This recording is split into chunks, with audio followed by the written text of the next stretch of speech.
এবার শুরু করছি কোষে দেখি 3।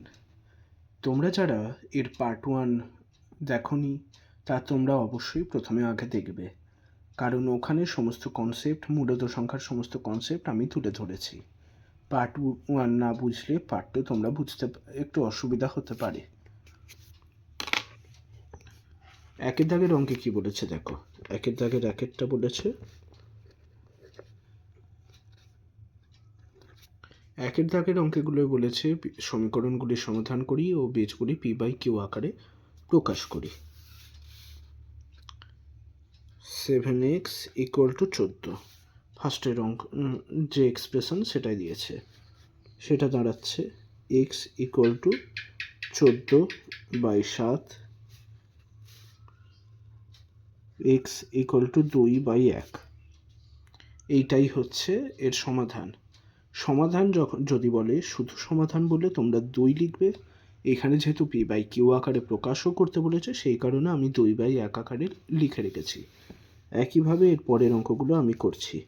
বিয়েরটা, বিয়ে বলেছে দেখো 4p + 32 = 0।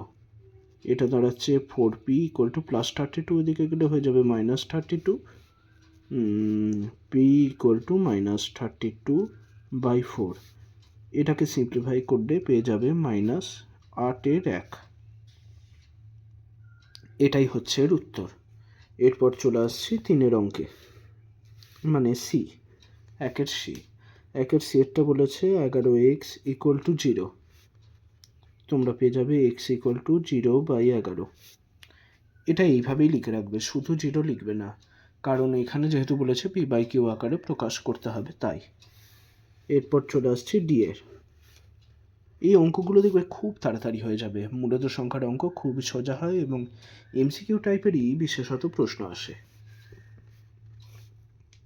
এখানে বলেছে 5m - 3 = 0। এখানে পাবে 5m = 3, -3 এদিকে গেলে হয়ে যাবে +3। এখান থেকে পাবে m = 3/5। এটাই হচ্ছে এর উত্তর। এরপর চলে আসছি ই এর।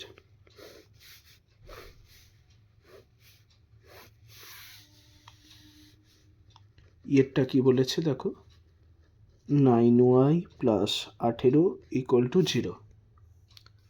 +18 এদিকে গেলে হয়ে যাবে -18।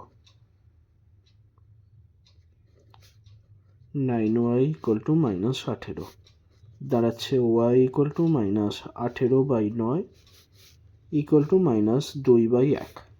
এটাই হচ্ছে এর উত্তর। এফ এর অঙ্কে, এফ এর অঙ্কে বলেছে দেখো t = 8 - 12t। -12t এদিকে এলে হয়ে যাবে +12t, t + 12t হয়ে গেল 13t = 8। t = 8/13। এটাই হচ্ছে এর উত্তর। জি, 6y + 5 6y = 5 + y। তোমরা ভালো করে এক্সপ্রেশনটা অবশ্যই লিখবে, তারপরেই অঙ্ক করতে এগোবে। এখানে দেখো +y এদিকে হয়ে গেলে হয়ে যায় -y, 6 - y হয়ে গেল 5y = 5, y হয়ে গেল 1/1। এইভাবেই লিখবে 5y = 5, 5 5 কেটে গিয়ে হয়ে যাচ্ছে 1, 1টাকে 1/1 আকারেই লিখে রাখবে। এরপর চলে আসছি 2-এর দাগের অঙ্কে। 2-এর দাগের অঙ্কটায় কি বলেছে একবার দেখে নাও। এখানে y এর মান দিয়ে দিয়েছে, -y = y হচ্ছে কিনা এটা যাচাই করতে বলেছে। তাই এখানে আগে yটা লিখে নিচ্ছি, y = -5/4। এখানে -y হচ্ছে -5/4, যেহেতু y সমান হচ্ছে -5/4, তাহলে দাঁড়াচ্ছে মাইনাসে মাইনাসে প্লাসে, মাইনাসে মাইনাস, -5/4। এটা সমান আবার দেখো y, তাহলে এক্ষেত্রে এটা প্রযোজ্য হচ্ছে -y = y। এরপর চলে আসি 3-এর দাগের অঙ্কে। 3-এর অঙ্কটা কি বলেছে, এক্সের মান দিয়ে দিয়েছে, ওখান থেকে বিভিন্ন সংখ্যামালা দিয়ে দিয়েছে, তার মান নির্ণয় করতে বলেছে। এক্সের মানটা ফার্স্টে লিখে নিচ্ছি -3/8।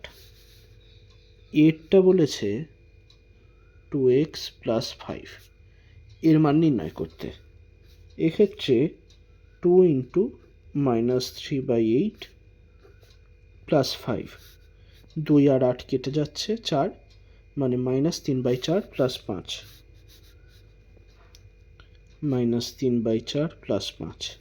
এটাকে আবার কোনাকুনি গুণ করলে হচ্ছে -3 + 20/4, 17/4। এটাই হচ্ছে এর উত্তর। এরপর চলে আসি বিয়েরটায়। বিয়েরটা বলেছে x + 3/8, x + 3/8, এর মান নির্ণয় করতে। x এর মান দেখো -3/8, তাহলে -3/8 + 3/8 = 0। দেখো কেটে যাচ্ছে, বিয়ের উত্তর হচ্ছে 0। এরপর চলে আসছি সি এর অঙ্কে।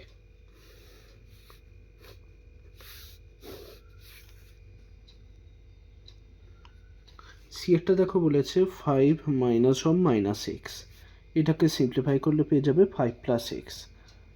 x এর মান যেহেতু -3/8, সেই কারণে 5 - 3/8, এর মান নির্ণয় করতে হবে। 8, 40 - 3, 37/8, এটাই হচ্ছে এর উত্তর। এরপর চলে আসছি 4 দাগের অঙ্কে। তোমাদের কোনো অঙ্ক যদি বুঝতে অসুবিধা হয় তোমরা অবশ্যই কমেন্টে বলবে, আমি সেরকম হলে আলাদা করে শর্ট ভিডিও বানিয়ে দিয়ে দেবো। 4 দাগের অঙ্কগুলো বলেছে দেখো, নিচের ফাঁকা ঘরে বুঝে সংখ্যা লিখি। ফাঁকা ঘরগুলোকে সর্বদা তোমরাও করবে আর আমিও করছি, x ধরে নেব। প্রথমে 4-এর একেরটাই দেখি। 4-এর একেরটা বলেছে দেখো 9/11 প্লাস ফাঁকা ঘর দিয়ে দিয়েছে, সেই কারণে ফাঁকা ঘরের জায়গায় x লিখে নিচ্ছি। মানে ফাঁকা ঘরের মান যেহেতু বের করতে হবে, সেই কারণে x এর মানই বের করতে হবে এখানে। =0 দিয়েছে, তাহলে x = হচ্ছে কত, -9/11। একেরটা হয়ে গেল দেখো খুবই তাড়াতাড়ি। বিয়েরটা বলেছে x + -21/29 = 0, -21/29, প্লাসে মাইনাসে মাইনাস, মাইনাসটা এদিকে গেলে হয়ে যাবে প্লাস, তাহলে x = হচ্ছে +21/29। এরপর চলে আসছি সি এরটা বলেছে দেখো 7/19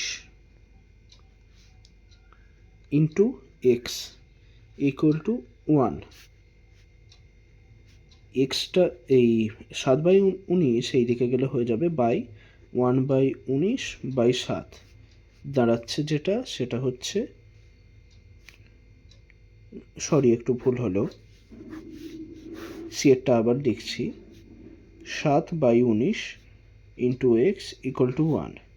x এদিকে হয়ে গেলে 1/7/19 হয়ে যাচ্ছে 19/7। আমি আসলে একটু ভুল করে যেটা উত্তর ওইটাই ভুল করে বাই করে দিয়েছিলাম। একটা জিনিস মাথায় রাখবে, তুমি যখনই অঙ্ক করবে ওর পরের লাইনটা অবশ্যই যেন মাথায় ঘোরে। আমার ওই পুরো উত্তরটাই মাথায় ঘুরছিল বলে আমি ভুল করে উত্তরটাই লিখে দিয়েছিলাম।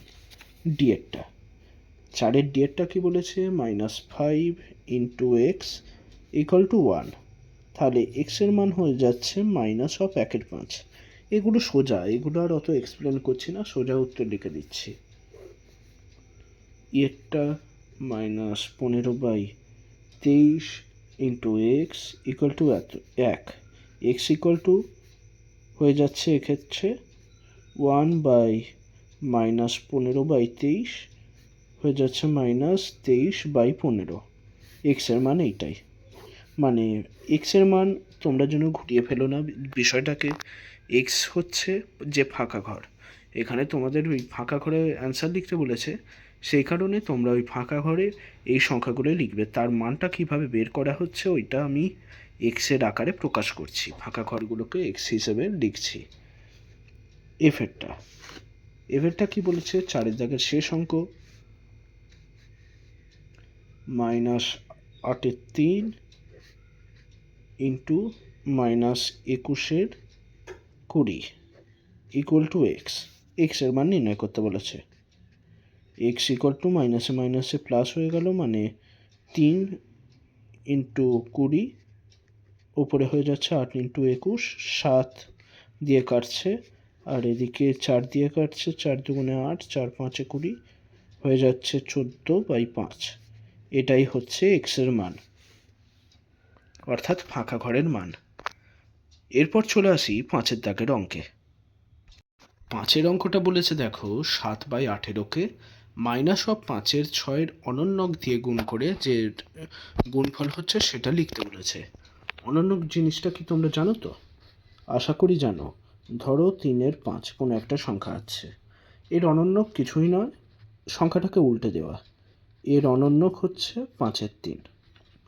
একইভাবে এখানে যে -5-এর 6 সংখ্যাটা দিয়েছে, এর অনন্যক হয়ে যাচ্ছে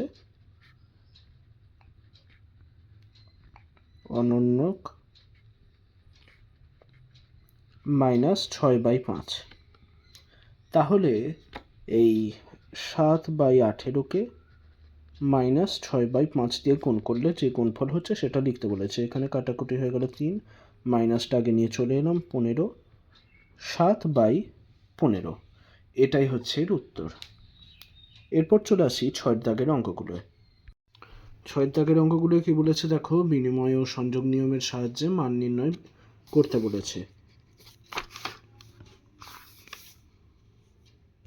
এই অঙ্কটার ক্ষেত্রে দেখো 5/18, এখানে সমান চিহ্ন হবে 5/8 -7/15 প্লাস 3/32 প্লাস 11/75। এখানে যেহেতু সংযোগ ও বিনিময় নিয়ম প্রয়োগ করা যাবে, সেই কারণে করা যেতে পারে 5/8 প্লাস 3/32 প্লাস 11/75 মাইনাস 7/15। আমার সুবিধার্থে আমি এটা সাজিয়ে নিলাম, কারণ 8 আর 32 এটার লসাগু হচ্ছে 32, আর এদিকে 75 আর 15 লসাগু হচ্ছে 75। 32 4 5-এ 20 প্লাস 3 প্লাস এদিকে হয়ে গেল 75, 11 মাইনাস 5 7-এ 35, 23/32 মাইনাস 23/75। এরপরের গুণটা তোমরা, এরপরের যে বিয়োগটা আসছে সেটা তোমরা নিজেরাই পারবে, তোমরা নিজেরাই করে নাও। আমি এর উত্তরটা শুধু লিখে দিচ্ছি। এর উত্তর যেটা আসবে সেটা দেখবে 989/2400। এটা হলো 1-এর অঙ্কটা। এরপর চলে আসি 2-এর অঙ্কটায়। 2-এর অঙ্কটায় দেখো গুণফল নির্ণয় করতে বলেছে বিনিময় ও সংযোগ নিয়মের মাধ্যমে। এক্ষেত্রে কিছু নয়, কাটাকুটি করলেই এসে যাবে। এখানে প্রথমেই দেখো কাটবে 11 দিয়ে 5, আর এদিকে 11, 13 দিয়ে কাটা যাবে, 13 ইন্টু 13 169, আর 13 ইন্টু 6 হচ্ছে 78, আবার 6, আর এটাকে 6 দিয়ে কাটা যাবে 36, আর এদিকে 7 দিয়ে কাটা যাবে এটাকে, 7 7-এ 49, আর 7 5-এ 35। তাহলে সিম্পলিফাই করে আসছে যেটা 77। আমি সোজা গুণ করে দিলাম, এখানে আরও একটু কেটে নিতে পারো, 3, আর এদিকে হয়ে যাচ্ছে 4, 77 ইন্টু 39, 5 5-এ 25, 4-এ 100। এটাই হচ্ছে উত্তর। গুণটা তোমরা নিজেরা করে নেবে। এরপর চলে আসি 7-এর দাগের অঙ্কে। 7-এর দাগের অঙ্কে দেখো বলেছে সংখ্যা রেখায় যে মূলত সংখ্যাগুলো দেওয়া হয়েছে সেগুলো বসাতে বলেছে। প্রথমে আমি মূলত সংখ্যাগুলো লিখে নিচ্ছি। 1-এর 4, -3-এর 4, -2-এর 3, 6/5, -8/3। আমি এখানে পেনেই দেখাচ্ছি, কিন্তু তোমরা পরীক্ষার খাতায় পেন্সিলে অবশ্যই করবে। আর নির্দিষ্ট মাপ নিয়ে করবে। এখানে নিয়ে নিলাম 0, 1, যতটা ডিস্টেন্স হয়েছে প্রায় ততটা ডিস্টেন্সেই নিয়ে নিলাম 2। একইভাবে এদিকে হয়ে গেল -1, -2, 1/4। 1/4 হচ্ছে 0 আর 1-এর একদম শূন্যের কাছাকাছি। ধরো এটা হয়ে গেল 1/4, -3/4, -1-এর একদম কাছে, -3/4। এরপর যেটা বসাবো সেটা হচ্ছে -2/3, মানে -0.6, মানে এর চেয়ে একটু ছোট, সেই কারণে ওটা হয়ে যাচ্ছে এর একটু এই সাইডে, আবার ঠিক মিডিলেও নয়, মিডিলের একটু সাইডে, -2/3। এইখানটা একটু হিজিবিজি, মানে কাছাকাছি হয়ে গেল পয়েন্টগুলো, এইরকমই দিয়েছে, কিছু করার নেই।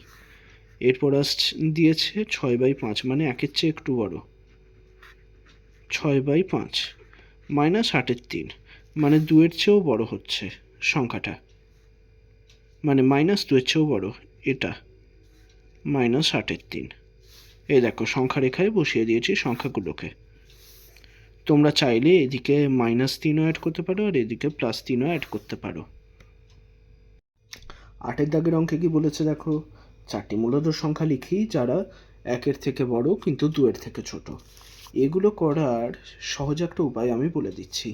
যত থেকে বড় বলুক আর যত থেকেই ছোট বলুক না কেন, 1-এর থেকে বড় সংখ্যা যে কোনো নিয়ে নিচ্ছি।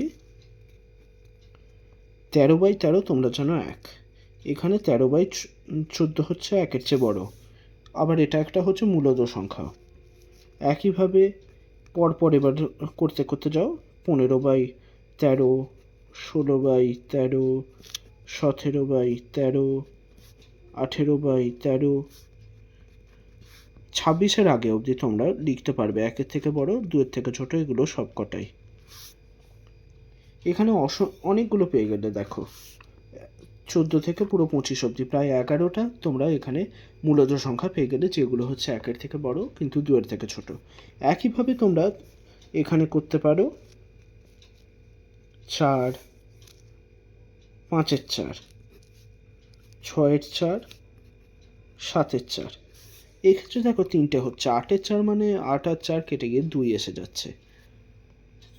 এই কারণে তোমরা যত নিচটা বড় নেবে ততই এদিকেও অনেকগুলো সংখ্যা লিখতে পারবে।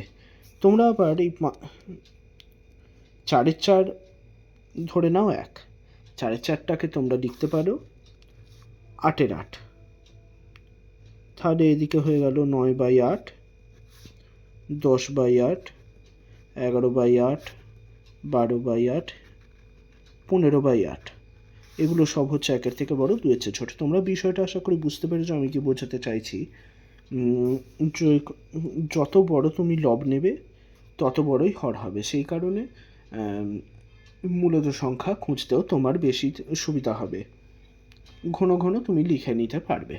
এরপর চলে আসি 9-এর দাগের অঙ্কে। এখানে দেখো বলেছে -3/5 থেকে হাফের মধ্যে 10টি মূলদ সংখ্যা বের করতে হবে। -3/5টাকে তোমরা লিখতে পারো -6/10, আর হাফটাকে লিখতে পারো 2/4, বা এর চেয়েও বেশি।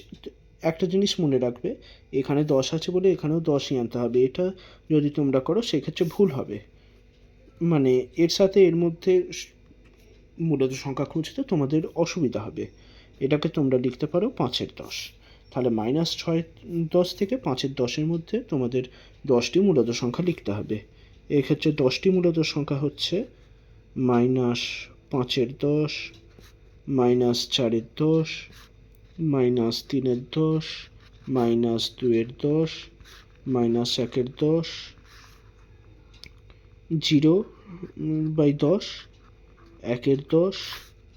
2/10, 3/10, 4/10, 1, 2, 3, 4, 5, 6, 7, 8, 9, 10। দেখো 10টা মূলদ সংখ্যা এখানে হয়ে গেল।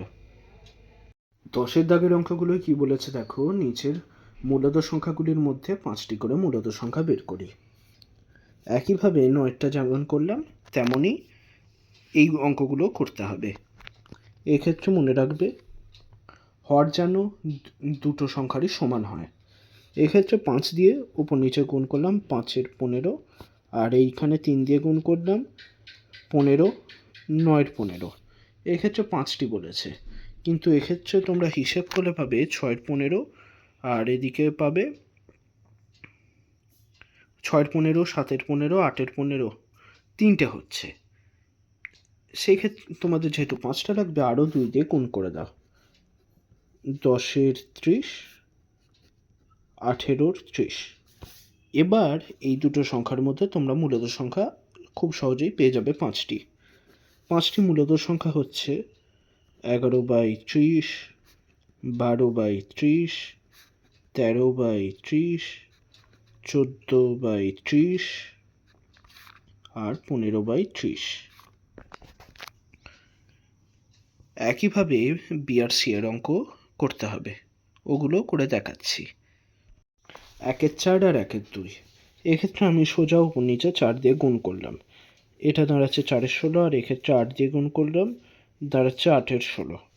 কিন্তু এক্ষেত্রে দেখো হচ্ছে না, আরও 2 দিয়ে উপর নিচে গুণ করলাম, 8-এর 32, আর এদিকে হচ্ছে 16-এর 32। এবার দেখো এই দুটোর মধ্যে 5টা হয়ে যাচ্ছে।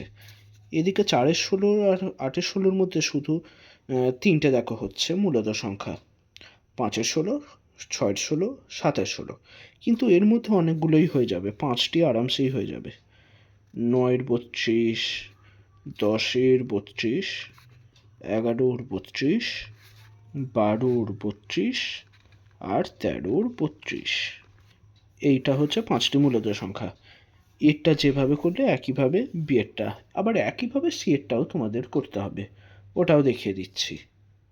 সর্বদা তোমাদের এই অঙ্কগুলোর ক্ষেত্রে যেটা মনে রাখতে হবে, হর যেন দুটো সংখ্যারই সমান হয়, না হলে তোমরা অঙ্কটি বের করতে পারবে না। এক্ষেত্রে দেখো 7 দিয়ে উপর নিচে গুণ করলাম, দিয়ে হচ্ছে -28/21। একই ক্ষেত্রে এখানে 3 দিয়ে গুণ করলাম 21, আর এখানে হচ্ছে 9। এর মধ্যে 5টা আরামসে তোমরা পেয়ে যাবে। আমি পজিটিভগুলোই নিচ্ছি, নেগেটিভগুলো নিচ্ছি না। সোজা 0 তো একটা হচ্ছেই, তার উপরে 1-এর 21, 2-এর 21, 3-এর 21, 4-এর 21, 5টা হয়ে গেল। দেখো 5টা বলেছে বলে আমি 5টাই লিখলাম, তোমরাও 5টাই লিখবে, ওর বেশি লিখে আসার কোনো প্রয়োজন নেই। তাহলে আজকের জন্য এইটুকুই, আবার আসবো নতুন অধ্যায়ের পুরো পূর্ণাঙ্গ বিশ্লেষণ এবং কোষে দেখির আলোচনা নিয়ে।